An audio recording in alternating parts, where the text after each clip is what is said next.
समय मैं मन में निर्णय किया इसको जरूर एक संदेश के रूप में कलीसिया सिकरिया कलीसिया में इसको पेश करना है.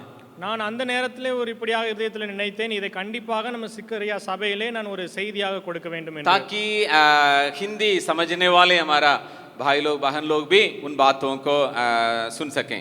ஏனென்று சொன்னால் ஹிந்தி பேசுகிற நம்முடைய சகோதர சகோதரிகளும் இந்த ஆசீர்வாதங்களை பெற்றுக்கொள்ள வேண்டும் என்ற காரணத்தினால. दुनिया में कई प्रकार की जो दरवाजा को या एंट्रेंस को हम लोग देखते हैं. இந்த உலகத்திலே अनेक பிரகாரமான நுழைவாயில்களை நாம் பார்க்க முடியும். जब हम हमारे कैंपस में बाहर से हम चले आते हैं या बाहर जाते हैं, वहां पर एक एंट्रेंस है.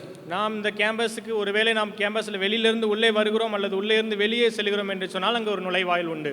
अगर अन्य लोग आएंगे या हम लोग आएंगे, कुछ बातों को वहां एंट्री करके हम लोग अंदर आना है, बाहर जाना है. ஒருவேளை நாம் வருகிறோம் அல்லது வெளியில இருந்து மனிதர்கள் வருகிறார்கள் என்று சொன்னால் அங்கே சில காரியங்களை குறித்து விட்டு வர வேண்டும். तो इसी प्रकार आप कॉलेज में देख सकते हैं, यूनिवर्सिटी में देख सकते हैं या बड़े बड़े जो कंपनी में देख सकते हैं. इस प्रकार का एंट्रेंस को हम देख सकते हैं. अनेक இடங்களிலே கல்லூரிகளிலே அது மாத்திரமல்ல கம்பெனிகளிலே பல்கலைக்கழகங்களிலே இப்படிப்பட்ட இடங்களிலே இந்த காரியங்களை நாம் பார்க்க முடியும். उस एंट्रेंस में जो नियम है या कुछ ऐसे बातें हैं, उसके आधार पर हमें जांचने के लिए हम सौंपना है, उसके बाद ही हम अंदर जा सकते हैं. அங்கே சில என்ன ஒழுங்குமுறைகள் வைக்கப்பட்டிருக்கிறதோ அதை நாம் செய்தால் மாத்திரமே நாம் உள்ளே செல்வதற்கு அனுமதிக்கப்படுவோம். मुझे याद है एक बार मैं और सिसिली दोनों हम लोग, मुझे ये जगह मालूम नहीं है, बैंगलोर या कहीं एक एयरपोर्ट में हम लोग उस एंट्रेंस में थे. எனக்கு ஞாபகம் இருக்கிறது, நானும் சிசிலி அவர்களும் ஏதோ ஒரு ஏர்போர்ட்ல நாங்க என்ட்ரன்ஸ்ல இருந்தோம். वो हम सबों के पास ओरिजिनल आईडी था, लेकिन सिसिली के पास हम लोग भूल गए, ओरिजिनल आईडी को नहीं ले गए. எங்க எல்லாரிடத்திலும் ஒரிஜினல் ஐடி கார்டு இருந்தது, சிசிலி அவர்களிடத்துல இருந்து ஒரிஜினல் ஐடி கார்டு இல்லை. पटना एयरपोर्ट में तो दिक्कत नहीं हुआ, हमारा पटना है, हमारा बिहार है. நம்முடைய பட்னா ஏர்போர்ட்ல எந்த ஒரு பிரச்சனையும் இருக்காது. लेकिन वहां जो है ओरिजिनल बिना आप अंदर नहीं जा सकते करके वे लोग हमें रोक दी. ஆனால் நாங்கள் இருந்த இடத்துல இப்படியாக சொல்லிவிட்டார்கள், ஒரிஜினல் ஐடி இல்லாமல் உங்களை நாங்கள் உள்ளே விட மாட்டோம் என்று. तो मैं बहुत कुछ बोल के देखा, बिहार में तो छोड़ दिए, आप यहाँ बीच रास्ता में क्यों परेशान कर रहे हैं. நான் அவர்களிடத்துல நிறைய சொல்லி பார்த்தேன், பீகார்ல அப்படியே விட்டுட்டாங்க, இங்க பாதி வழியில எங்களை நிப்பாட்டுகிறீங்க என்று சொல்லி. नहीं, हम लोग अनुमति नहीं दे सकते, आपको ओरिजिनल दिखाना ही होगा. அவர்கள் இப்படியாக சொன்னார்கள், உங்களை எங்களால் அனுமதிக்க முடியாது, நீங்கள் ओरिजिनल आईडी के लिए कहां जाएंगे, कुछ समझ में नहीं आया. ஒரிஜினல் ஐடி கிட்ட நான் எங்க போவேன்னு எனக்கு தெரியல. परेशान में थे, நான் ரொம்ப நெருக்கப்பட்ட சூழ்நிலையில் இருந்தேன். वहां वो जो हमसे बात किया वो एकदम कठोर दिल के साथ अपना दूसरा काम देख रहा है. அங்க என்னிடத்துல பேசினவர் அவர் ரொம்ப அப்படியே ரொம்ப உறுதியா இருந்தார், அவர் வேலையை பார்க்க ஆரம்பிச்சிட்டார். हमारे हालत को समझते हुए एक लेडी पुलिस हमारे पास में आए. எங்களுடைய சூழ்நிலையை அறிந்து கொண்டு அங்களிடத்துல ஒரு லேடி போலீஸ் வந்தாங்க. वो हमारे पास आके कहने लगे, भाई साहब आप चिंता क्यों करते हैं, ऐसा एक ऐप है उसको आप डाउनलोड कीजिए. அவர்கள் அங்க இந்த இடத்துல எங்க எப்படியா சொன்னாங்க, நீங்க ஏன் ரொம்ப போட்டு கவலைப்பட்டுட்டு இருக்கீங்க, ஒரு அப்ளிகேஷன் இருக்கு, அதை டவுன்லோட் பண்ணுங்க அப்படின்னு. तभी मुझे मालूम चला डिजी लॉकर करके एक ऐप है. அப்போதுதான் எனக்கு தெரியும் டிஜி லாக்கர் என்று ஒரு அப்ளிகேஷன் உண்டு என்று. आप उस ऐप को डाउनलोड करके रखेंगे, उसमें अपना आईडी सारे बातें उसमें अगर आप डाउनलोड कर देंगे, ओरिजिनल हार्ड कॉपी ले जाने का जरूरत नहीं है. அதுல நீங்க உங்களோட ஐடிஸ் எல்லாத்தோட ஒரிஜினலையும் நீங்க அதுல டவுன்லோட் பண்ணி வச்சிட்டீங்க அப்படினா ஒரிஜினலை நம்ம எடுத்துட்டு போகணும்னு அவசியம் இல்ல. वो ऐप में जो दिखाई पड़ेगा वो इक्वल टू ओरिजिनल आईडी. அந்த ஆப்ல ஷோ ஆகிற அந்த ஐடிஸ் எல்லாமே ஒரிஜினலுக்கு நிகரானது. वो लेडी पुलिस तुरंत बोलने लगे, मैं तुरंत डाउनलोड किया, सब कुछ किया, दिखाया, मैं हम लोग चले गए. அந்த லேடிஸ் போலீஸ் சொன்ன பிரகாரம் நான் எல்லாத்தையும் டவுன்லோட் பண்ணேன், எல்லாத்தையும் அப்லோட் பண்ணி காமிச்சிட்டு அப்புறம் போயிட்டேன். इसी प्रकार इस दुनिया में कई प्रकार के जो बातें, दरवाजाएं, एंट्रेंस होने के बावजूद भी कई बार हम किसी ना किसी रीति से हम अंदर घुस जाते हैं. இப்படிப்பட்ட अनेक நியமங்கள் अनेक காரியங்கள் இந்த உலகத்தில் இருந்தாலும் நாம் எப்படினாலும் சில நேரங்களில் உள்ளே நுழைந்து விடுகிறோம் சில வழியாக. लेकिन जब हमारे लिए मृत्यु के बाद एक बहुत बड़ा दरवाजा रखा गया, ஆனால் நாம் மரணத்திற்கு பின்பாக நமக்காக ஒரு பெரிய நுழைவாயில் ஆயத்தம் செய்யப்பட்டிருக்கிறது. वो अनंत जीवन में प्रवेश करने के पहले हमारे लिए एक बहुत बड़ा एक दरवाजा होगा जरूर. நமக்கு அந்த நித்திய வாழ்க்கைக்கு போவதற்கு முன்பாக ஒரு பெரிய நுழைவாயில் உண்டு. वहां अंदर जब हम जाने के लिए जो वक्त पर हम आएंगे, நாம் எப்பொழுது அதற்குள்ளாக போகிறதுக்கு அந்த சூழ்நிலைக்குள்ளாக வருகிறோமோ उसके बारे में यहाँ बाइबल बतलाती है. मेरे साथ आप खोलिएगा प्रकाशित वाक्य उसका 21वां अध्याय. என்னோடு கூட திருப்பிக் கொள்ளுங்கள். வேதாகமத்தில் இப்படியாக சொல்லப்பட்டிருக்கிறது. வெளிப்படுத்தின விசேஷம் அதனுடைய 21வது அதிகாரம் 27वां वचन, आखिरी वचन को हम लोग देखेंगे. 27வது வசனத்தை பார்க்கலாம். प्रकाशित वाक्य उसका 21वां अध्याय 27वां वचन. வெளிப்படுத்தின விசேஷம் 21வது அதிகாரம் 27வது வசனம். और उसमें कोई अपवित्र वस्तु था, कोई अपवित्र वस्तु था, घृणित काम करने वाला, घृणित करने वाला, या झूठ झूठ का गढ़ने वाला, घड़ने वाला, किसी रीति से प्रवेश ना करेगा, किसी रीति से प्रवेश नहीं करेगा, पर केवल केवल वे लोग हाँ, जिनके नाम मेमने के जीवन के पुस्तक में लिखे हैं. बस. தீட்டுள்ளதும் அருவருப்பையும் பொய்யையும் நடப்பிக்கிறதுமாகிய ஒன்றும் அதில் பிரவேசிப்பதில்லை. ஆட்டுக்குட்டியானவரின் ஜீவ புஸ்தகத்தில் எழுதப்பட்டவர்கள் மாத்திரம் அதில் பிரவேசிப்பார்கள். यहाँ बाइबल हमें साफ बतलाती है, இங்கே வேதாகமும் மிக தெளிவாக சொல்கிறது, अपवित्रता जो बातें हैं, अपवित्र जो वस्तुएं हैं, किसी रीति से प्रवेश ना करेगा. பரிசுத்தம் இல்லாமல் காணப்படுகிற எந்த காரியங்களும் அதற்குள்ளே எப்படியும் உள்ளே பிரவேசிக்க முடியாது. 22वां अध्याय का 15वां वचन में और हम देख सकते हैं, அங்க 22வது அதிகாரம் 15வது வசனத்திலே பார்க்க முடியும். व्यभिचार करने वाले, விபச்சாரம் செய்கிறவர்கள் और झूठ बोलने वाले, அங்கே பொய் பேசுகிறவர்கள், और इस प्रकार के लोग उसमें प्रवेश नहीं कर पाएंगे, वे लोग बाहर रहेंगे. இப்படிப்பட்டவர்கள் அதற்குள்ளாக பிரவேசிக்க முடியாது, வெளியே இருப்பார்கள். बाइबल बतलाती है किसी भी रीति से जा नहीं सकते. வேதாமம் சொல்கிறது எப்படியும் உள்ளே போக முடியாது. जब हम पूर्ण रूप से एक पवित्र जीवन बिताएंगे, तबे हम अनंत जीवन में प्रवेश करने का वो रास्ता में हम गुजरते हुए अंदर जा सकते हैं. எப்பொழுது நம்ம பரிசுத்தம் உள்ளவர்களாய் பூரண ஜீவனம் ஜீவிக்கிறவர்களாய் இருக்கிறோமோ அப்பொழுதுதான் அந்த நித்திய ஜீவனுக்குள்ளாக நம்மால் நுழைய முடியும். वहां कोई ऐप ये सब काम नहीं करेगा. அங்கே எந்த ஒரு அப்ளிகேஷனும் வேலை செய்யாது. वहां हम कुछ नहीं बोल सकते हैं, थोड़ा सा ये कर दीजिएगा, एडजस्ट कर दीजिए, ये सब नहीं हो पाएगा. அங்கே கொஞ்சம் அட்ஜஸ்ட் பண்ணிக்கங்க அப்படி இப்படின்னு எதுவும் சொல்ல முடியாது. इंडिया में विशेष करके बिहार में जल्दीबाजी में अगर आप यात्रा करना है, ट्रेन में बैठ के किसी ना किसी रीति से आप यात्रा कर सकते हैं. இங்க இந்தியாவுல குறிப்பா பீகார்ல நம்ம அவசரமா பிரயாணம் பண்ணா ட்ரெயின்ல உட்கார்ந்துட்டு எப்படினாலும் போயிடலாம். ट्रेन में चढ़ जाएंगे, बैठ जाएंगे, फिर टीटी आने के बाद जो टिकट लेना है, करना है, सब कुछ कर सकते हैं. ட்ரெயின்ல ஏறிரலாம். அதுக்கு அப்புறம் டிடிஆர் வந்ததுக்கு அப்புறம் நம்ம டிக்கெட்லாம் வாங்கிட்டு அப்புறம் பிரயாணம் பண்ணலாம். अभी कल एक भाई हमसे बोल रहे थे, நேத்து இப்படியாக ஒரு சகோதரன் இடத்தில் சொல்லி जब वो डिग्री गए, அவர் டிகிரி போகும்போது वहां जो हेलमेट बिना चले गए, அங்க ஹெல்மெட் இல்லாம போயிட்டாரு. वहां पुलिस पकड़ के अंदर रख दिए. அங்க போலீஸ் பிடிச்சு வெளில வச்சிட்டாங்க. तुरंत इनको क्या करना है समझ में नहीं आया. அவருக்கு என்ன செய்யணும்னு தெரியல. प्रोसीजर के अनुसार वहां वो सब रिसीट काटना है और पैसा जमा करना है. அங்க நியமத்திற்கு என்ன பண்ண செய்யணும் அப்படினா ஃபைன் கட்டணும். तुरंत हमारा राजा भैया का फोन आया उधर से. அங்க இருந்து அவர் நேரடியா நம்ம ராஜா भैयाக்கு ஃபோன் பண்ணாங்க. राजा भैया पुलिस स्टेशन में फोन किए. அங்க ராஜா भैया போலீஸ் ஸ்டேஷனுக்கு ஃபோன் பண்ணாங்க. बाहर आ गए. அவர் வெளியே வந்துட்டார். लेकिन जब हम वो अनंत जीवन में के अंदर जाने के जब वक्त में आएंगे, ஆனால் எப்பொழுது நம்ம அந்த நித்திய ஜீவனுக்குள்ளாக உள்ளே போகிற அந்த சூழ்நிலைக்கு வருகிறோமோ इस प्रकार का किसी भी काम वहां नहीं चल सकता. இப்படிப்பட்ட எந்த காரியங்களும் அங்க வேலை செய்யாது. जब हम 100% पवित्र जीवन पवित्रता को लेके जाएंगे, तभी हम अंदर जा सकते हैं. நாம் எப்பொழுது 100% பரிசுத்த ஜீவனம் செய்து அந்த இடத்திலே போகிறோமோ அப்போதுதான் உள்ளே போக முடியும். हम अंतिम समय में जी रहे हैं. நாம் கடைசி காலத்திலே வாழ்கிறோம். हम शायद पढ़ाई में हो सकते हैं, ஒருவேளை படிப்பிலே இருக்கலாம், या सेवा में हो सकते हैं, அல்லது ஊழியத்தில் या இருக்கலாம், यहाँ के इंस्टीट्यूशन में काम कर सकते हैं. அல்லது ஒருவேளை இங்க நிறுவனங்களிலே வேலை செய்து लेकिन கொண்டிருக்கலாம். हम सबों के लिए एक ही वायदा दिया गया है, ஆனால் நாம் எல்லாவற்றுக்கும் ஒரே ஒரு வாக்கு சொல்லப்பட்டிருக்குது, अनंत जीवन. நித்திய ஜீவன். आज इस धरती में हम प्रयास करते हैं, कोशिश करते हैं, प्रार्थना करते हैं, सब कुछ करते हैं. क्यों? एक ही कारण है, किसी ना किसी रीति से अनंत जीवन को पाना है. நாம் இந்த உலகத்தில் இன்றைக்கு நாம் அநேக காரியங்களை செய்கிறோம், ஜெபம் செய்கிறோம், பிரயாசப்படுகிறோம். இதை எல்லாம் எல்லாம் எதற்காக? அந்த நித்திய ஜீவனை பெற்றுக்கொள்வதற்காக. हमारा अल्टीमेट गोल वही है। நாம் எல்லாவற்றிற்கும் பிரதான நோக்கம் ஒன்று, அது ஒன்றுதான். किसी ना किसी रीति से प्रभु के साथ अनंत जीवन में भाग लेना। எப்படியாகிலும் நாம் ஆண்டவரோடு கூட நித்திய ஜீவனில் பங்கு பெற வேண்டும். इसलिए हम बहुत सावधानी के साथ इन बातों के ऊपर सोचना, समझना, अध्ययन करना जरूरी है। இதனால் தான் இந்த காரியங்களை நாம் மிகவும் கவனமுள்ளவர்களாக இந்த காரியங்களை நாம் அறிய வேண்டியது அவசியமா இருக்கிறது. ट्रेन छूट जाएगी कोई बात नहीं, ட்ரெயின் ஒருவேளை விட்டு போடலாம், அதனால ஒரு பிரச்சனை இல்ல. फ्लाइट छूट जाएगी कोई बात नहीं, ஃளைட் மிஸ் ஆனால ஒரு பிரச்சனை கிடையாது. कहीं अंदर जाने के लिए मना किया गया कोई बात नहीं, உள்ள போறதுக்கு அனுமதி கிடைக்கல, பிரச்சனை இல்ல. लेकिन स्वर्ग में जाने का वक्त में हमारे लिए इसी प्रकार का कुछ भी काम नहीं होना है। ஆனால் நாம் இந்த நித்திய ஜீவனை பெற்றுக்கொள்வதற்கு இப்படிப்பட்ட காரியங்கள் எதுவும் நடக்க கூடாது. बहुत बहुमूल्य है,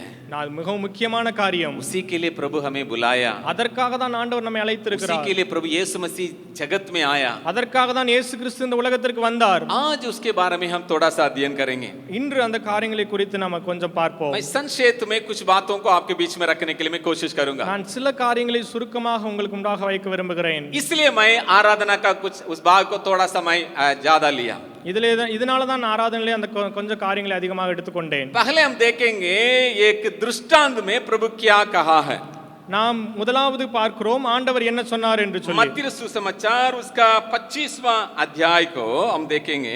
மத்தேயு எழுதின சுவிசேஷம் 25வது அதிகாரம், उसमें 21वां पद को हम लोग अगर देखेंगे, 21वां वचन, அங்க 21வது வசனத்தை நாம் பார்ப்போம். मत्ती सुसमाचार उसका 25वां अध्याय 21वां वचन में ये लिखा है, மத்தேயு 25:21 இப்படியாக எழுதப்பட்டிருக்கிறது, धन्य है हे अच्छे और विश्वास योग्य दास। நல்லது, உத்தமும் உண்மையும் உள்ள ஊழியக்காரனே. अच्छे और विश्वास योग्य दास, உத்தமும் உண்மையும் உள்ள ஊழியக்காரன். इसी प्रकार परमेश्वर जब हमारा जीवन में बातों को देखेगा तब जो हम अनंत जीवन में प्रवेश कर सकते हैं। இப்படிப்பட்ட காரியங்களை ஆண்டவர் நம்முடைய வாழ்க்கையை பார்க்கும்போது மாத்திரமே நாம் அந்த நித்திய ஜீவனை சுதந்திரித்துக் கொள்ள முடியும். क्योंकि प्रकाशित वाक्य उसका 17वां अध्याय का 14 वचन में भी हम लोग देखते हैं। ஏனென்று சொன்னால் வெளிப்படுத்தின விசேஷம் அதனுடைய 17वां अध्याय 17வது அதிகாரத்திலே 14வது வசனத்திலே वहां लिखा है, हम सच्चे विश्वासी के रूप में रहेंगे तबे हम अनंत जीवन में हम प्रवेश कर सकते हैं। அங்கே இப்படியாக எழுதப்பட்டிருக்கிறது, நாம் விசுவாசம் உள்ளவர்களாய் சரியான விசுவாசிகளாய் இருந்தால் மாத்திரமே போக முடியும். आज परमेश्वर का सन्मुख में हमारा भीतरीय जीवन कैसा है? இன்றைக்கு ஆண்டவருக்கு முன்பாக நம்முடைய உள்ளான வாழ்க்கை எப்படிப்பட்டதாய் காணப்படுகிறது? आप मेरे बाहरी रूप के देख के कुछ भी आप सोच सकते हैं। நீங்கள் என்னுடைய வெளிப்படையான வாழ்க்கையை பார்த்து எப்படினாலும் யோசிக்க வேண்டும். आप 40 मार्क भी दे सकते हैं, 40 मार्क भी दे सकते हैं, நீங்க 40 மார்க்கும் கொடுக்கலாம், आप 80 मार्क भी दे सकते हैं, 80 மார்க்கும் கொடுக்கலாம், 100 मार्क भी दे सकते हैं, 100 மார்க்கும் கொடுக்கலாம். इसी प्रकार हम दूसरों के जीवन का आउटवर्ड जो बातों को या बाहरी बातों को देख के हम कुछ भी हम सोच सकते हैं। இப்படியாக நாம் மற்றவர்களின் வெளிப்படையான வாழ்க்கை அவருடைய காரியங்களை குறித்து अनेक காரியங்களை செய்ய முடியும். मेरा पढ़ाई को लेके, मेरा कार्यों को लेके, मेरा सफलताओं को लेके बहुत कुछ सोच सकते हैं। என்னுடைய காரியங்கள், என்னுடைய படிப்பு, என்னுடைய திறமைகளை வைத்து अनेक காரியங்களை சொல்ல முடியும். We have to ask seriously this question within ourselves, क्या परमेश्वर मुझे एक सही व्यक्ति, सच्चे दास के रूप में देखता है या नहीं? நாம் இப்படிப்பட்ட காரியங்களை நாம் நினைத்து பார்க்க வேண்டும். ஆண்டவர் என்னை உண்மையும் உத்தமுள்ள ஊழியக்காரனாய் பார்க்கிறாரா?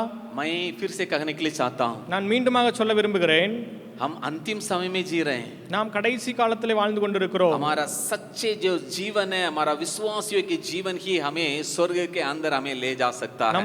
நம்முடைய உண்மையும் உத்தமமான வாழ்க்கை மாத்திரமே நம்மை நித்திய ஜீவனுக்குள்ளாக எடுத்து செல்ல முடியும். बाइबल में हम लोग देखें, अन्य लोग किसी भी रीति से अंदर प्रवेश नहीं कर सकते हैं। வேதாகமத்திலே சொல்லப்பட்டிருக்கிறது, மற்ற ஜனங்கள் எப்படியும் உள்ளே வர முடியாது. आज प्रभु मुझे किस प्रकार देखता है? ஆண்டவர் இன்று என்னை எப்படியாக பார்க்கிறார்? मेरा जीवन भीतर कैसा है? என்னுடைய உள்ளான வாழ்க்கை எப்படிப்பட்டதாக காணப்படுகிறது? क्या आज अगर प्रभु दूसरा आगमन में आएगा, मुझे देख के ये कह सकता है, ये अच्छा सच्चे और विश्वास योग्य दास? ஒருவேளை ஆண்டவர் இரண்டாவது வருகையில இப்பொழுது வருவார் என்று சொன்னால் என்னை பார்த்து உண்மையும் உத்தமுள்ள ஊழியக்காரன் என்று சொல்ல முடியுமா? क्या मेरे जीवन को देख के कह सकता है, सच्चे और विश्वास योग्य बेटा बेटी कह सकते हैं क्या? என்னை பார்த்து இவன் உண்மையாகவே மெய்யாகவே எனக்குரியவனா இருக்கிறான் என்று சொல்ல முடியுமா? हम जरूर इसमें ध्यान देना है। நாம் நிச்சயமாக அதிலே நாம் கவனம் செலுத்த जब வேண்டும். प्रभु यीशु मसीह धरती में सेवा कर रहे थे, எப்பொழுது இயேசு கிறிஸ்து இந்த உலகத்திலே ஊழியம் செய்து கொண்டாரோ बहुत भीड़ के बीच में एक व्यक्ति को देख के इस प्रकार कहा, அநேக மக்களின் மத்தியில் இருந்து ஒருவரை குறித்து இப்படியாக சொன்னார். एक व्यक्ति को देख के विशेष रूप से कुछ कहा, ஒருவரை பார்த்து அவர் இப்படியாக சொன்னார். वो वचन को लेके मैं आज कुछ बातों को आपके बीच में बांटने के लिए मैं कोशिश करूंगा। அந்த வசனத்தை வைத்து நான் உங்களுக்கு சில காரியங்களை சொல்ல விரும்புகிறேன். आप मेरे साथ खोलिएगा यूहन्ना रचित सुसमाचार उसका पहला अध्याय। யோவான் எழுதின சுவிசேஷம் அதனுடைய 1வது அதிகாரத்தை திருப்பிக் கொள்ளலாம். वहां पर हम देखेंगे 47वां वचन, 47வது वचनத்தை பார்க்கலாம்। 47वां वचन को हम लोग देखेंगे। அங்கே 47வது வசனத்தை பார்க்கலாம். यूहन्ना रचित सुसमाचार उसका पहला अध्याय उसका 47वां वचन। யோவான் எழுதின சுவிசேஷம் 1வது அதிகாரம் 47வது வசனம். पढ़िए। यीशु ने नतनएल को अपनी ओर आते देखकर उसके विषय में कहा, देखो ये सचमुच इजरायली है, इसमें कपट नहीं है। இயேசு நாத்தான்வேலை தம்மிடத்தில் வர கண்டு அவனை குறித்து, இதோ கபடற்ற உத்தம இஸ்ரவேலன் என்றார். मैंने जानता हूं उनके आसपास में जितने लोग थे वे लोग ये व्यक्ति के बारे में क्या देखे। எனக்கு தெரியவில்லை அவரை சுற்றிலும் இருந்த மனிதர்கள் இவரை குறித்து எப்படி அறிந்திருந்தார்கள் என்று. हम कभी कभी लोगों को देख के ना जिन बातें हमें आकर्षित करता है उन बातों को लेके हम कुछ बोल देते हैं। நாம் மனிதர்களை குறித்து சில காரியங்கள் எது நமக்கு இருக்கிறோ அதை வைத்து நாம் சில காரியங்களை சொல்லுகிறோம். बहुत अच्छा कपड़ा पहने हैं बोल देते हैं। நாம் நீங்க நல்லா ட்ரெஸ் பண்ணிருக்கீங்க அப்படின்னு சொல்லுகிறோம். क्यों? उसी दिन का कपड़ा बहुत अच्छा से पहन के आए होंगे। ஏனென்று சொன்னால் அன்றைக்கு அவர் நல்ல ட்ரெஸ் போட்டிருந்தார். दम बहुत स्मार्ट दिख रहे हैं, நீங்க நல்லா பார்க்கிறதுக்கு ரொம்ப அருமையா இருக்கிறீங்க. तो बाहर देख के हम कहते हैं कुछ। நாம் வெளிப்படையான தோற்றத்தை குறித்து சில காரியங்களை சொல்லுகிறோம். वो ये व्यक्ति को देख के अन्य लोग क्या विचार किए मैं नहीं जानता, இவரை குறித்து மற்றவர்கள் என்ன நினைத்தார்கள் என்று எனக்கு தெரியவில்லை. लेकिन यहाँ प्रभु कहता है जिन इनके अंदर किसी भी प्रकार का कपट नहीं है। ஆனால் இங்கே ஆண்டவர் சொல்லுகிறார் இவருக்கு உள்ளாக எந்த ஒரு கபடும் இல்லை. ये एक अच्छा व्यक्ति के रूप में प्रभु उनको देखता है। ஆண்டவர் அவரை ஒரு சரியான நபராக பார்க்கிறார். तमिल में बहुत सुंदर से लिखा है कपड़ற்ற उत्तम इस्राएलन। परमेश्वर भीतरीय बातों को देख के कहता है, ஆண்டவர் உள்ளான காரியங்களை பார்த்து சொல்லுகிறார். आज इस सुबह के वक्त में हमारा काम, हमारा सेवकाय, हमारा हर बातों को हम थोड़ा सा किनारे रखेंगे। நாம் இந்த காலை வேளையிலே நம்முடைய வேலைகள், நம்முடைய காரியங்கள், மற்ற எல்லாவற்றையும் கொஞ்சம் ஓரமாக வைக்கலாம். क्योंकि हम यहाँ पर इधर रहने के लिए नहीं बुलाए परमेश्वर। ஏனென்று சொன்னால் ஆண்டவர் நம்மை இங்கே இருப்பதற்கு அழைக்கவில்லை. जैसा मैं बताया था हमारा अल्टीमेट गोल ये है हम परमेश्वर के साथ अनंत जीवन में प्रवेश करें। நான் உங்களிடத்தில் முன்பதாக சொன்னது பிரகாரமாக நம்முடைய பிரதான நோக்கம் நித்திய ஜீவனுக்குள்ளாக போக வேண்டும். क्या इस वक्त में प्रभु मुझे देखेंगे किस प्रकार वो कह सकते हैं? இந்த நேரத்தில் ஆண்டவர் என்னை பார்ப்பார் என்று சொன்னால் அவர் எப்படியாக சொல்ல முடியும்? क्या मेरे भीतरीय बातों को देख के प्रभु ये कह सकता है? என்னோட உள்ளான வாழ்க்கையை குறித்து ஆண்டவர் இப்படியாக சாட்சி கொடுக்க முடியுமா? भीतरीय जीवन में कोई कपट नहीं है। என்னுடைய உள்ளான வாழ்க்கையில எந்த ஒரு கபடும் இல்லாமல் இருக்கிறதா? भीतरीय जो मनुष्य बिल्कुल साफ है, உள்ளான மனிதன் முற்றிலுமாக பரிசுத்தமாக இருக்கிறானா? बच्चे बड़े हम सब कोई थोड़ा सा हम विचार करके देखेंगे। சிறியோரோ பெரியவரோ யாரா இருந்தாலும் நாம் நினைத்து பார்க்க வேண்டும். मैं बाहर कैसा हूँ, நான் வெளியே எப்படி இருக்கிறேன், लेकिन मैं भीतर कैसा हूँ। ஆனால் என்னுடைய உள்ளான வாழ்க்கை ये எப்படி वचन இருக்கிறது? को मैं दूसरा वर्जन में देखने लगा। இந்த वचनத்தை நான் இன்னொரு வெர்ஷன்ல பார்த்தேன். एम्पलीफाइड उसका जो क्लासिक एडिशन में मैं देखने लगा। ஆம்பிளிஃபைட் இதுல கிளாசிக் வெர்ஷன்ல நான் பார்க்கும் பொழுது उसमें इस प्रकार लिखा हुआ, அதுல இப்படியாக எழுதப்பட்டிருக்கிறது. मैं अंग्रेजी में पढ़ूंगा। நான் ஆங்கிலத்திலே வாசிக்கிறேன். Jesus saw Nathanael coming toward him and said concerning him, see, here is an Israelite indeed, a true descendant of Jacob, in whom there is no guile, nor deceit, nor falsehood, nor duplicity. यहाँ प्रभु चार बातों में वहां बांध के यहाँ पर लिख के रखा है। இங்கே வேதாகமத்திலே 4 காரியங்கள் பிரிக்கப்பட்டு எழுதப்பட்டிருக்கிறது. भीतरीय स्वभाव में, भीतरीय मनुष्य में बिना कपट एक सही जीवन बिताने वाला के भीतर ये 4 बातें साफ रहना जरूरी है। உள்ளான மனிதனுடைய வாழ்க்கையிலே இந்த 4 காரியங்களும் சுத்தமாக இருக்க வேண்டியது அவசியம். सबसे पहले एक कनिंगनेस या ये ये कन्निंगनेस के साथ काम करने वाला वो उस प्रकार का स्वभाव नहीं रहना चाहिए. முதலாவது இந்த தந்திரமாக ஏமாற்றக்கூடிய காரியங்கள் உள்ளாக காணப்படக்கூடியது. छल की बातें या धोखा देने के बातें उस प्रकार की बातें नहीं रहना है. நம்ம ஏமாற்றுதலுக்குரிய காரியங்கள் இப்படிப்பட்ட காரியங்கள் முன்பதாக இருக்கக்கூடாது. ये चार बातों में ये सबसे पहले यहाँ पर लिखा हुआ है. இந்த நான்கு காரியங்களிலே முதலாவது காரியம் இது எழுதப்பட்டிருக்கிறது. जब हम ये जो शब्द को हम अध्ययन करने के लिए हम कोशिश करते हैं, எப்பொழுது நாம் இந்த வார்த்தையை புரிந்து கொள்வதற்கு முயற்சி செய்கிறோமோ हम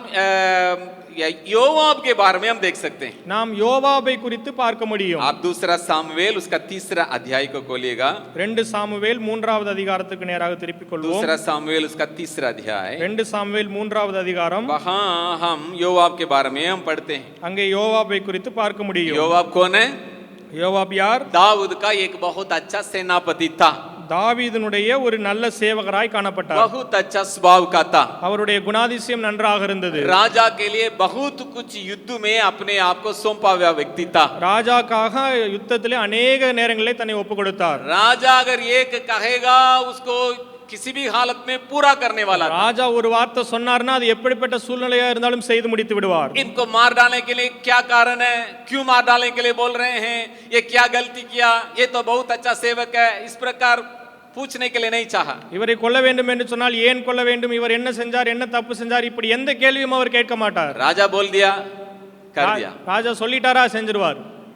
इतने जो महान कार्यों का करने वाला योवाब, இப்படிப்பட்ட மிக பெரிய காரியங்களை செய்கிறவர் யோவாப், ये इनके अंदर में इस प्रकार का कुछ कन्निंगनेस को हम लोग देख सकते हैं. இவருக்குள்ளாக இப்படிப்பட்ட ஒரு தந்திரமான காரியங்களை நாம் பார்க்க முடியும். यहाँ हम तीसरा अध्याय का 27वां वचन को अगर हम पढ़ेंगे, இங்கே நாம் 22வது வசனத்தை பார்க்க வேண்டும் என்று சொன்னால் 27வது வசனத்தை पढ़ेंगे. 27वां वचन को. जब अब्नेर हेब्रोन को लौट आया तब योआब उससे एकांत में बातें करने के लिए उसको फाटक के भीतर अलग ले गया और वहाँ अपने भाई असाहेल के खून के बदले में उसके पेट में ऐसा मारा कि वह मर गया.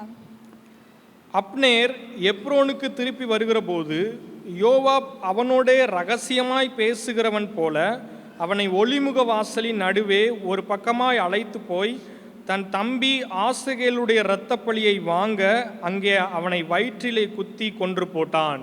इस प्रकार का छल के साथ या कन्निंगनेस के साथ ये योवाब काम करते हुए हम देख सकते हैं. இப்படிப்பட்ட ஒரு தந்திரமான காரியத்தை அவன் உள்ளவனாக கொண்டு இந்த இடத்துல செயல்பட்டதை பார்க்க முடியும். इसका कारण क्या है मालूम है? அதற்குரிய காரணம் என்னவென்று தெரியுமா? अपने भाई को मार डाला.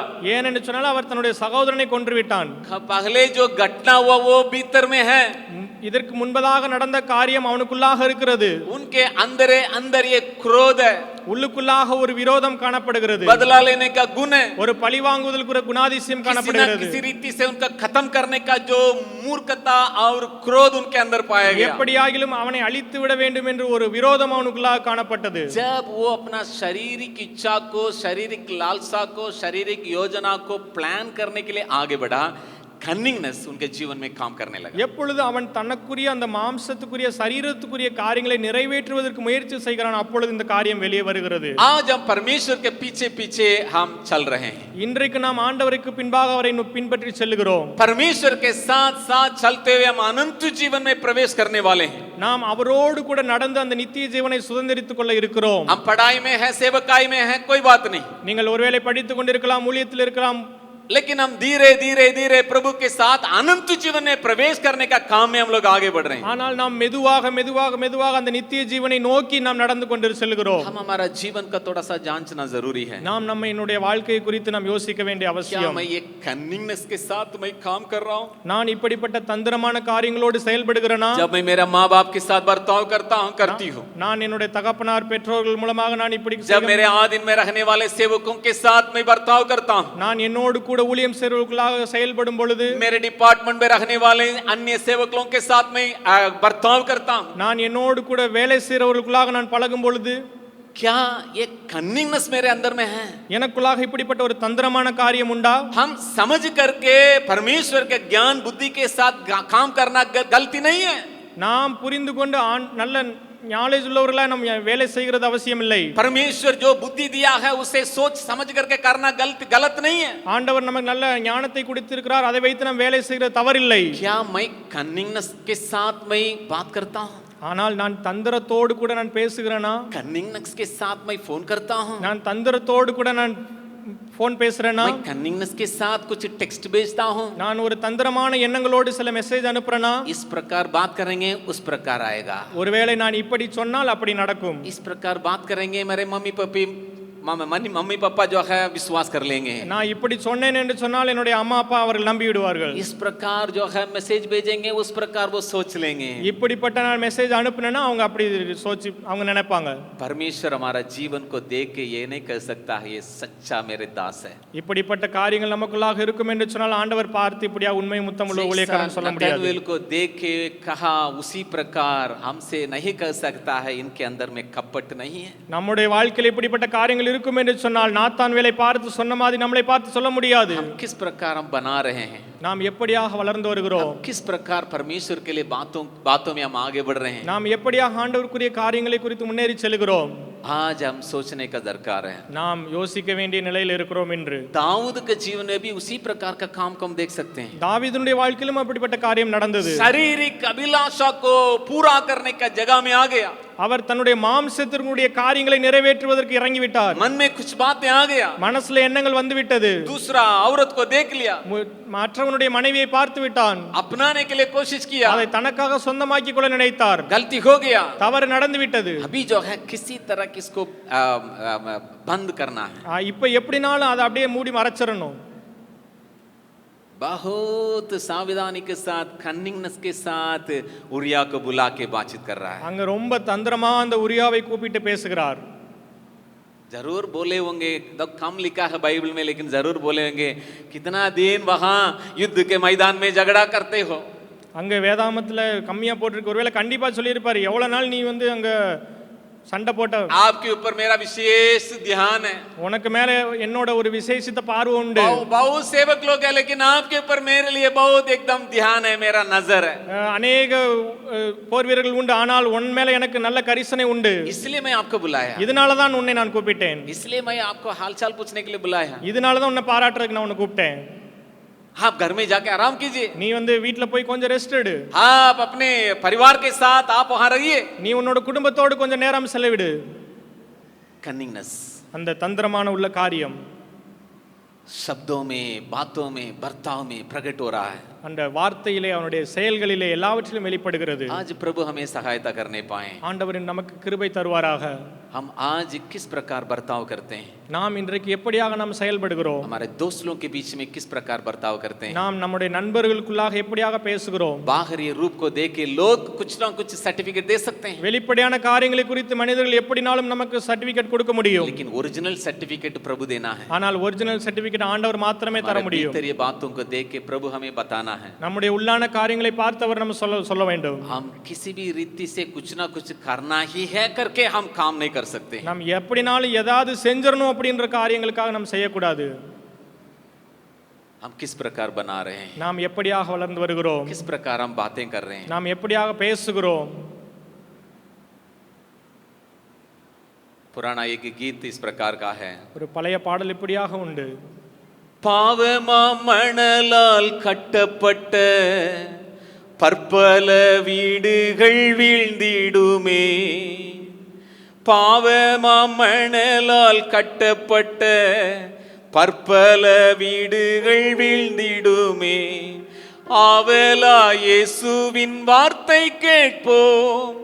ஆவலா இயேசுவின் வார்த்தை கேட்போம். அவரே மூலைக்கல்லாகிடுவார். அவரே மூலைக்கல்லாகிடுவார். கட்டடம் கட்டிடும் சிற்பிகள் நாம் கட்டிடுவோம் கிறிஸ்துவுக்காய். கட்டடம் கட்டிடும் சிற்பிகள் நாம் கட்டிடுவோம் கிறிஸ்துவுக்காய். हम सब जो है कुछ ना कुछ बना रहे हैं. நாம் சில காரியங்கள் நாம் எல்லாரும் எதையோ கட்டி கொண்டிருக்கிறோம். घर में हम रहते होंगे लेकिन हम बना रहे हैं कुछ. நாம் வீட்டிலே ஒருவேளை இருக்கலாம், ஆனால் எதையாவது செய்து हम கொண்டிருக்கிறோம். पढ़ रहे हैं, हम कुछ बना रहे हैं. நாம் படித்துக் கொண்டிருக்கலாம், ஆனால் எதையாவது செய்து हम கொண்டிருக்கிறோம். सेवकाई में हम कुछ बना रहे हैं. நாம் ஊழியத்தில் இருக்கிறோம், அதை ஏதாவது செய்து கொண்டிருக்கிறோம். How is my approach? How is my deal? मैं किस प्रकार बर्ताव करता हूँ, किस प्रकार मैं काम करता हूँ. நான் செய்கிற வேலை, என்னுடைய அந்த உபசரிப்பு எப்படி காணப்படுகிறது, என்னுடைய காரியங்கள். क्या परमेश्वर मुझे सर्टिफाई कर सकते हैं? ஆண்டவர் என்னை குறித்து அவர் சர்டிபிகேட் கொடுக்க முடியுமா? गहरे रीति से सोचने का, विचार करने का बात है. நாம் உள்ளான உண்மையாக யோசித்து பார்க்க வேண்டிய காரியம் ऐसा இது. ही बाहरी सर्टिफिकेट को लेके हम इस जीवन को अंत नहीं करना है. நாம் இந்த வெளிப்படையான சர்டிபிகேட்டை வாங்கி நம்ம இந்த உலகத்துல வாழ்க்கையை முடிக்கிறோம். बाप रे हमको तारीफ कर रहे हैं, हमको ऐसा बोल रहे हैं, हमको वैसा बोल रहे हैं, ये विचार में नहीं रहना है. இந்த என்ன அப்படி சொல்றாங்க, எனக்கு அப்படி பாராட்டு விழுது அப்படின்ற காரியங்களை நாம் நினைக்க கூடாது. किसी ना किसी रीति से स्वर्ग पहुंचना है. எப்படி ஆகிலும் நாம் அந்த நித்திய ஜீவனை பெற்றுக்கொள்ள வேண்டும். 1-2 साल के पहले मैं एक बार यहाँ कहा हूँ, फिर भी मैं कहने के लिए चाहता हूँ. 2 साल के पहले मैं ऐसा ही यहाँ था, जो 2-3 साल से पहले जोन नदी के किनारे जो हमारा क्वार्टर्स है वहाँ मैं था. 3 ஆண்டுகளுக்கு முன்பாக இந்த சோன் நதிக்கு பக்கத்துல இருக்க குவார்ட்டர்ஸ்ல நான் இருந்தேன். जब हम लोग वहाँ एक ही क्वार्टर्स में रहते हैं, गुना भैया है और आनंदन भैया है और अन्य लोग हैं, लेकिन ज़्यादा हम एक दूसरों से मिलने का मौका नहीं मिलता है, मिलते नहीं है, रास्ता में ही मिलते हैं. நாங்க எல்லாரும் ஒரே குவார்ட்டர்ஸ்ல, நாங்க அந்த குணா அங்கிள் அப்புறம் ஆனந்த் அங்கிள் எல்லாருமே ஒரே குவார்ட்டர்ஸ்ல இருந்தாலும் நாங்கள் பார்த்து பேசுவதற்கு அதிகமான நேரம் இல்லை, வழிகளில் தான் சந்தித்துக் கொள்வோம். अफसोस करने की बातें हैं, ये जरूर है क्योंकि एक ही बिल्डिंग में रहते हैं, हम मिल नहीं पा रहे हैं. நாம் இதை ஏற்றுக்கொள்ளதான் ஆக வேண்டும். ஒரே பில்டிங்ல இருக்கிறோம், ஆனால் நாம் சந்திக்க तो முடியவில்லை. वैसा ही मैं एक बार बिल्डिंग के ओर जल्दी जा रहा था, फ्रैंकलिन भाई उधर से आ रहे थे. அப்படிதான் ஒரு டைம் நான் வேகமா மேல ஏறிட்டு இருந்தேன், பிராங்க்லின் பையா மேல இருந்து வந்துட்டு मैं இருந்தாங்க. फ्रैंकलिन भाई से कहा ऐसा ही दौड़ रहे हैं, दौड़ते जहां जाना वहां किसी ना किसी से पहुंच जाना.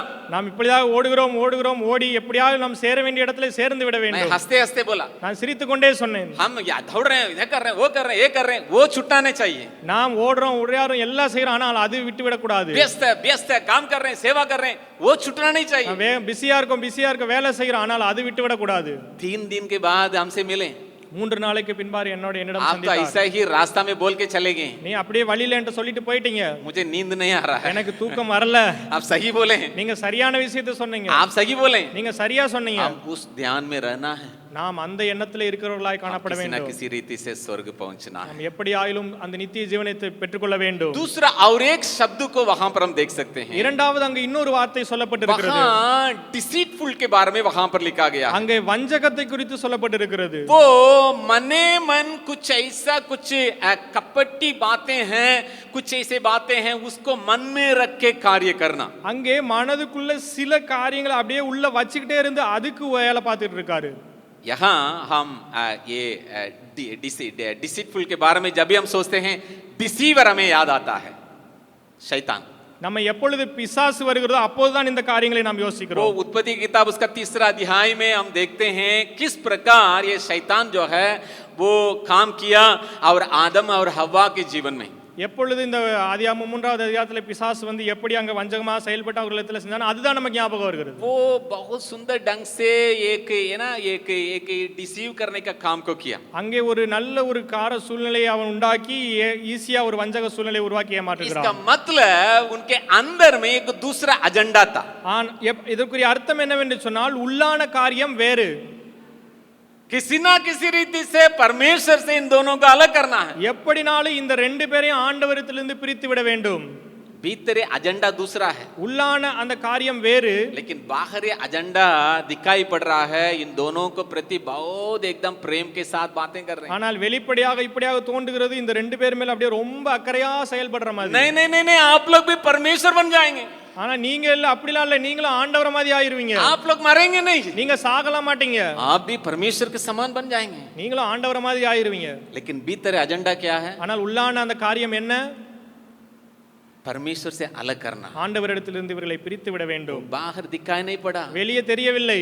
जब हम भीतरी एजेंडा के साथ सेवा करेंगे, நாம் எப்பொழுது இந்த வெளிப்படையான காரியங்களை குறித்து நாம் ஊழியம் செய்கிறோமோ, जितना भी लोग हमारा नाम को लेंगे, எவ்வளவு பேர் நம்மை குறித்து பேசலாம், जितना भी हमारा नाम को लेके तारीफ करेंगे, எவ்வளவு பேர் நம்மை குறித்து பெருமையாக பேசலாம், जितना भी हमारा नाम प्रसिद्ध होगा दुनिया में, நம்முடைய பெயர் எவ்வளவு பிரசித்தமான ஆயிருக்கலாம், परमेश्वर खुश नहीं होंगे ஆனால் ஆண்டவர் அதை குறித்து சந்தோஷப்படுகிறவராய் जब இல்லை. हम भीतरी कुछ एजेंडा के साथ काम करते हैं. நாம் எப்பொழுது இந்த உள்ளான காரியங்களை குறித்து செயல்படுகிறோமோ, बाहर पता ही नहीं चलता है. வெளியே தெரியவே தெரியாது. बाहर देखेंगे, बाप रे इतना बहुत अच्छा एकदम जीवन है भाई, इतना अच्छा सेवक है, बाप रे इतना दून है, बाप रे इतना जो पवित्रता है एकदम बाहर दिखाई नहीं देगा. வெளியே ஒண்ணுமே தெரியாது. வெளியே பார்க்கறப்ப இவர் எவ்வளவு நல்ல ஊழியக்கார், பயங்கரமான காரியங்களை செய்கிறார் அப்படி என்று வெளிப்பட்ட காரியங்களை தெரியும். बाद में अगर आप खोद के निकालेंगे इनका एजेंडा दूसरा था. ஆனால் நாம் பின்பதாக உள்ளான காரியங்களை பார்ப்போம் என்று சொன்னால் உள்ளான நினைவு வேறு.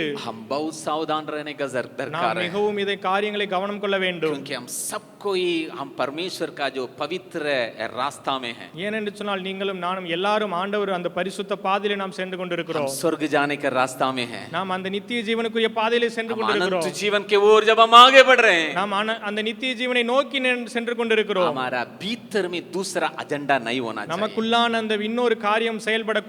हमारा सेल्फ एजेंडा, हमारा पर्सनल एजेंडा वहां पर काम नहीं करना है. நம்முடைய தனிப்பட்ட காரியங்கள் அங்கே செயல்படக்கூடாது. हम जो कुछ भी करें நான் என்ன செய்கிறதா இருந்தாலும் परमेश्वर का राज्य के लिए, ஆண்டவருடைய ஊழியத்திற்கு, அவருடைய ராஜ்யத்திற்காக நான் जो कुछ भी करें நான் என்ன செய்கிறதா இருந்தாலும் परमेश्वर के लोगों के लिए, ஆண்டவருடைய ஜனங்களுக்காக செய்கிறதா जो இருந்தாலும், कुछ भी करें நான் என்ன செய்கிறதா இருந்தாலும் लोगों को बचाने के लिए, நான் ஜனங்களை விடுதலையாக்குவதற்காக अगर ये एजेंडा के साथ हम आगे बढ़ेंगे, நாம் இந்த காரியங்களோடு கூட முன்னேறி செல்வோம் என்று हम சொன்னால் बिना कपट जीवन बिता सकते हैं. நாம் கபடற்ற வாழ்க்கை வாழ முடியும். आज परमेश्वर हमें सहायता करने पाए, ஆண்டவர் நமக்கு இன்றைக்கு உதவி செய்வாராக. हमारे अंदर में कुछ एजेंडा नहीं रखने पाए, நமக்குள்ளான ஒரு வஞ்சகமான காரியங்கள் இருக்க கூடாது. हमारे लिए एक ही एजेंडा प्रभु दिया है. நமக்காக ஒரே ஒரு காரியத்தை ஆண்டவர் வைத்திருக்கிறார். पूरा दुनिया में प्रभु यीशु मसीह का सुसमाचार को हम फैलाना है. இந்த உலகம் முழுவதும் அவருடைய சுவிசேஷத்தை நாம் அறிவிக்க வேண்டும். पर प्रभु यीशु मसीह का शुभ संदेश को हम पूरा दुनिया में फैलाना है. இந்த உலகம் முழுவதும் அவருடைய ராஜ்யத்தின் சுவிசேஷத்தை கொண்டு செல்ல வேண்டும். इसलिए हम कहते हैं ये हमारा जेम्स का हार्ट बीट है, ஏன் அதனால தான் நாம் சொல்கிறோம் ஜேம்ஸ் உடைய அந்த ஹார்ட் பீட் இது என்று. ये हमारा हृदय का धड़कन है. இது நம்முடைய இருதய துடிப்பாக காணப்படுகிறது. सुसमाचार सुनाना, சுவிசேஷம் அறிவிக்க வேண்டும். केवल केवल केवल यही एजेंडा के साथ जब हम आगे बढ़ेंगे, நாம் இந்த காரியத்தை மாத்திரம் நாம் நினைவில் கொண்டவர்களாய் முன்னோக்கி செல்ல வேண்டும். बिना कपट, நாம் बिना कलंक हम एक पवित्र जीवन प्रभु देखने लायक हम जीवन बिता सकते हैं. ஆண்டவர் நம்மை பார்க்கிற பிரகாரமாக நாம் கபடற்ற வாழ்க்கை வாழ முடியும். और तीसरा और एक शब्द को भी हम लोग देख सकते हैं, மூன்றாவது இன்னொரு காரியமும் அங்க பயன்படுத்தப்பட்டிருக்கிறது. falsehood, झूठ के बारे में वहां पर लिखा है. அங்கே பொய்யான வாழ்க்கை குறித்து சொல்லப்பட்டிருக்கிறது.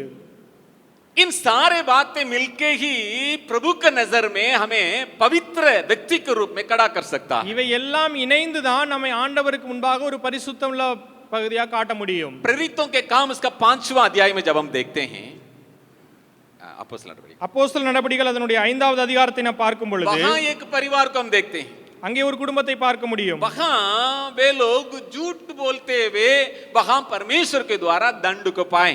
அங்கே அவர்கள் பொய் சொன்னனால ஆண்டவர் மூலமாக அவர்கள் தண்டிக்கப்பட்டார்கள். हम ये कहानी को हम अच्छा से जानते हैं. இந்த காரியத்தை குறித்து நாம் எல்லாரும் நன்றாக इस அறிந்திருக்கிறோம். प्रकार वे लोग पवित्र आत्मा के विरोध में झूठ बोले, அங்க பரிசுத்த ஆவியானவருக்கு விரோதமாக பொய் சொல்கிறார்கள். वो परमेश्वर के नजर में बहुत बड़ा दिखाई दिया. அங்க ஆண்டவருக்கு முன்பாக அது ஒரு பெரிய காரியமாக காணப்பட்டது. कई बार जब हम परमेश्वर के साथ जीवन बिताते बिताते सेवा करते करते हम आगे बढ़ते हैं, நாம் ஆண்டவருக்குள்ளாக இருந்து ஆண்டவருடைய காரியத்தை அப்படியே செய்து கொண்டு முன்னோக்கி சென்று கொண்டிருக்கும் பொழுது झूठ बोलना एक गलती करके भी हमारा विचार में नहीं आता है. இந்த பொய் பேசுகிறது ஒரு தவறு அப்படின்ற காரியங்களே நம்மளோட வாழ்க்கையில வர மாட்டேது. बाकी सब जो है गलती के रूप में दिखाई पड़ता है. कभी कभी हमारे विचार में ये नहीं आता है झूठ बोलना उतना बड़ा गलती नहीं है. சில எல்லாமே பாவம்னு தோணுது, ஆனா சில நேரங்கள்ல பொய் பேசுகிறது தவறு என்று நமக்கு தோணுகிறது இல்லை. लेकिन परमेश्वर क्रोध होकर दंड देने लायक ये झूठ जो है वहां खड़ा हुआ. ஆனால் ஆண்டவர் மிகவும் கோபம் கொண்டவராய் தண்டிக்கக்கூடிய நிலைமைக்கு அந்த பொய் கொண்டு செல்கிறதாய் காணப்படுகிறது. क्यों झूठ बोले? ஏன் பொய் பேசுகிறவராய் காணப்பட்டான்? ये दुनिया में कुछ बातों को अपनाने के लिए, இந்த உலகத்திற்குரிய சில காரியங்களை தனக்கு எடுத்துக்கொள்வதற்காக. जिन बातों को अनंत जीवन तक नहीं ले जा सकते हैं, எந்த காரியங்களை நித்திய ஜீவன் வரைக்கும் எடுத்து செல்ல முடியாதோ, जिन बातों को मृत्यु के बाद भी नहीं लेके जा सकते हैं, எந்த காரியங்களை மரணத்திற்கு பின்பாக நாம் எடுத்து செல்ல முடியாதோ, उन बातों के लिए वे लोग झूठ बोले। அந்த காரியத்திற்காக இவர்கள் பொய் ये பேசுகிறார்கள். धरती में कुछ बातों को अनुभव करने के लिए, இந்த உலகத்திலே சில காரியங்களை அனுபவிப்பதற்காக इतना हमारा जीवन नीचे गिरावट में जाना नहीं चाहिए।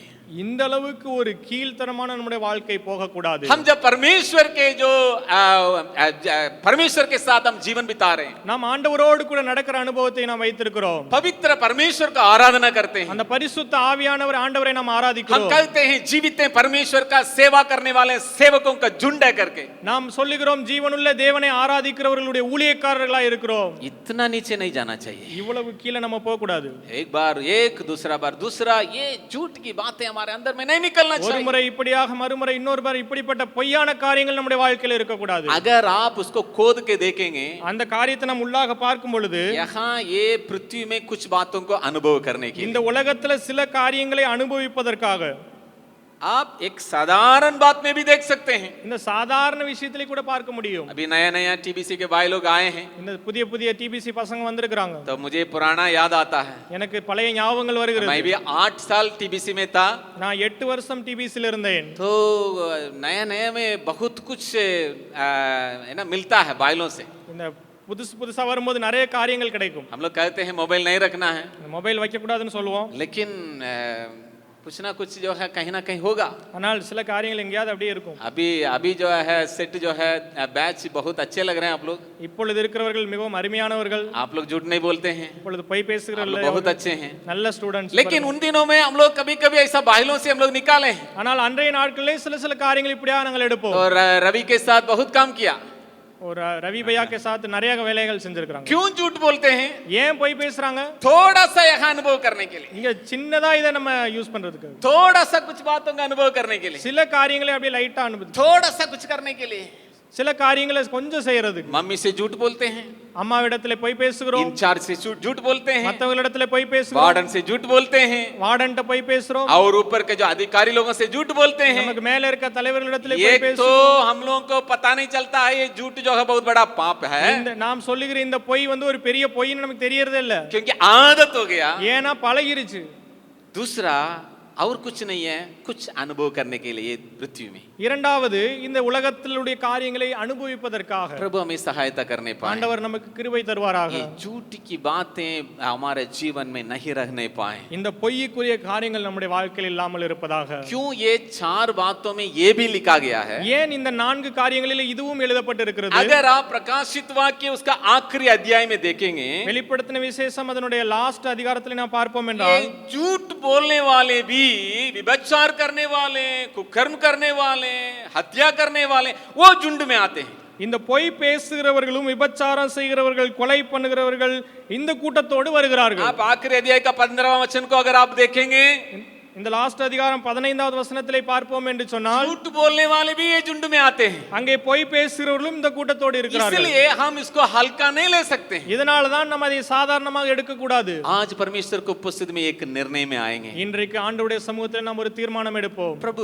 गर्दन भी काटा जाए, मैं झूठ नहीं बोलूंगा। ஆண்டவரே என்னுடைய தலையே வெட்டப்படும் என்று சொன்னாலும் நான் பொய் பேசக்கூடாது. मैं टीवीसी से जब मैं भाइयों से मैं कुछ सिखाने के लिए जब मैं बात करता था, मैं बार बार इसी को मैं कहता था। நான் அங்க டிபிசில இருக்கும்போது பசங்களுக்கு சில காரியங்களை சொல்லும்போது இதை திரும்ப திரும்ப சொல்லுவேன். गर्दन भी काटा जाए, தலையே வெட்டினாலும் சரி झूठ नहीं बोलना है। பொய் பேசக்கூடாது. हाँ सर 10 दिन छिपा के रख दिया, लेकिन अभी जो है मैं आपको सामने लेके आया, बस हो गया। சார் நான் 10 நாள் மறைச்சு வச்சிருந்தேன், இப்ப இருக்கு கொடுத்துறேன். कुछ भाई लोग शायद सोचे होंगे சிலர் அப்படி யோசித்திருக்கலாம், मेरे बारे में कैसे जानते हैं? என்னை குறித்து எப்படி நீங்கள் அறியலாம்? गर्दन भी काटा जाए, हम झूठ नहीं बोलना है। என்னுடைய தலையை வெட்டினாலும் சரி நான் பொய் பேச மாட்டேன். हम छोटे बड़े सबको एक निर्णय लेंगे। இந்த சின்னவங்க பெரியவங்க யாரா இருந்தாலும் சரி ஒரு தீர்மானம் எடுக்க வேண்டும். ऐसा जो कलीसिया में ये सब बोलने लायक नहीं है, मैं जानता हूँ। இப்படிப்பட்ட சபைகளிலே இப்படிப்பட்ட காரியங்களை சொல்லுகிறது தகுதியாயிராது என்று எனக்கு தெரியும். झूठ नहीं बोलना है, பொய் பேசக்கூடாது. ये कहने लायक जगह नहीं है, இது சொல்ல வேண்டிய இடம் இல்ல. लेकिन ஆனாலும் हम सावधान रहने का दरकार है. நாம் இதை குறித்து அறிந்தவர்களாய் காணப்பட जरूर வேண்டும். दिखाई पड़ता है छोटा, நிச்சயமாக இது சின்ன விஷயமா தெரியலாம், लेकिन स्थिर रहने का जरूरत है. ஆனால் இதிலே நாம் நிலைத்திருக்கிறவர்களாய் छोटे காணப்பட बड़े हम வேண்டும். सबको एक निर्णय लेंगे, சிறியவர்கள் பெரியவர்கள் யாரா இருந்தாலும் ஒரு தீர்மானம் कुछ भी எடுக்கலாம். हो जाए प्रभु, என்னதான் நடந்தாலும் சரி झूठ नहीं बोलूंगा, பொய் பேச மாட்டேன், झूठ नहीं बोलूंगी, பொய் பேச மாட்டேன். क्योंकि प्रभु मुझे देखना है बिना कपट का व्यक्ति है, ஏனென்று சொன்னால் ஆண்டவர் என்னை கபடு இல்லாதவனாய் பார்க்க வேண்டும், बिना कपट का बेटी है. கபடு இல்லாத மகளாய் என்னை பார்க்க ये வேண்டும். मगर जब मिलेगा तब मैं अनंत जीवन में जा सकता இந்த मुத்திரை எனக்கு எப்பொழுது என்மேல் வைக்கப்படுகிறதோ அப்பொழுதுதான் நான் நித்திய ஜீவனை நோக்கி போக हूं. और வேண்டும். चौथा और एक बात को मैं कहकर अंत करूंगा. அந்த நான்காவது காரியத்தை பார்த்து நாம் முடிவு செய்வோம். चौथा शब्द उसमें लिखा है उस बाइबल में डुप्लिसिटी, जो दो प्रकार का जीवन है. அங்கே நான்காவது இப்படியாக எழுதப்பட்டிருக்கிறது, இரட்டை வேடம் என்று எழுதப்பட்டிருக்கிறது. डुप्लिसिटी இரட்டை வேடம், वो दो प्रकार का जीवन. இங்க ரெண்டு மாதிரி வேலை செய்யறது. हम मत्ती सुसमाचार उसका 23वां अध्याय में बातों को देखते हैं. அங்கே மத்தேயு எழுதின சுவிசேஷம் 23வது அதிகாரத்திலே பார்க்க முடியும். और जो कब्रिस्तान के बारे में वहां पर वर्णन करते हुए वहां लोगों को डांटते हुए प्रभु यीशु मसीह कहता है, कलरे மற்றவர்களை கல்லறையோடு கூட ஒப்பிட்டு அங்கே ஆண்டவர் சொல்லுகிறார். वहां इसी प्रकार का जो कपटी जीवन जीने वाले लोगों को कब्रिस्तान के साथ तुलना करके प्रभु कहता है. இங்கே இப்படியாக இரட்டை வேடம் வாழ்கிற அந்த மனிதர்களை கல்லறைக்கு ஊமையாக ஆண்டவர் சொல்லுகிறார். आज हम सोचना और विचार करना हमारे बारे में बहुत जरूरी है. நாம் இன்றைக்கு நம்மை குறித்து நாம் யோசித்து பார்க்க வேண்டியது மிகவும். मैं सिंगल एक्टिंग करने वाला हूं या डबल एक्टिंग करने वाला हूं?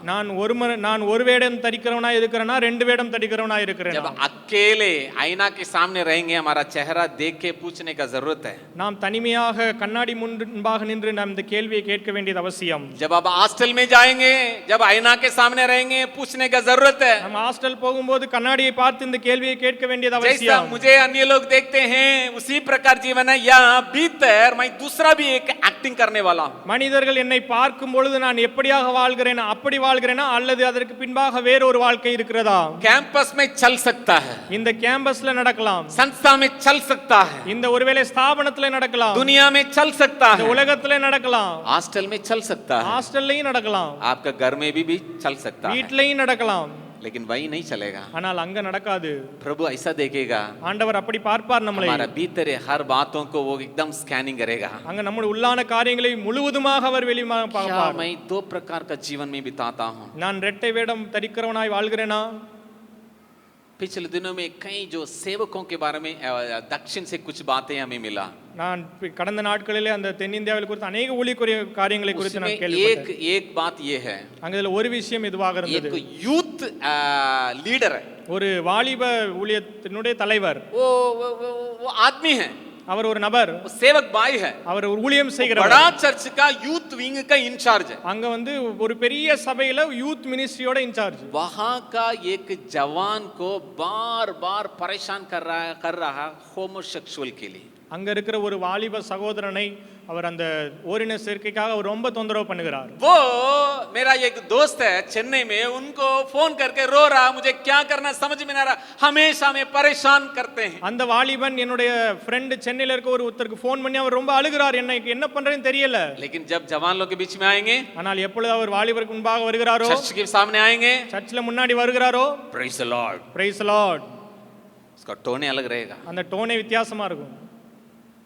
आज हम किस प्रकार का जीवन बिता रहे हैं? ஆனால் இன்று நாம் எப்படிப்பட்ட வாழ்க்கை வாழ்கிறோம்? हमारे लिए प्रभु अच्छा नाम दिया है. ஆண்டவர் நமக்காக நல்ல பெயர் கொடுத்திருக்கிறார். अगर आपके पास कुछ पद है, परमेश्वर उस पदों को दिया है. ஆண்டவர் நமக்கு நல்ல காரியங்களையும் திறமைகளையும் கொடுத்திருக்கிறார். आप शायद सोचते होंगे नहीं हमको तो कुछ पद नहीं मिला, कुछ पदवी, कुछ बातें नहीं है, ऐसा भी आप सोचे होंगे. ஒருவேளை எனக்கு திறமை இல்ல, பதவி இல்ல, எதுவும் இல்லைன்னு நினைக்கலாம். आप बाहर जाके बोलेगा मैं जेम्स में हूँ, நான் வெளியே போய் ஜெம்ஸ்ல இருக்கேன்னு சொன்னா बहुत बड़ा नाम है। அது பெரிய பேர் அது. तुरंत उठ के पूछेगा आप जेम्स से आ रहे हैं? நீங்க எந்திரிச்சு கேட்பாங்க நீங்க ஜெம்ஸ்ல இருந்து வரீங்களா?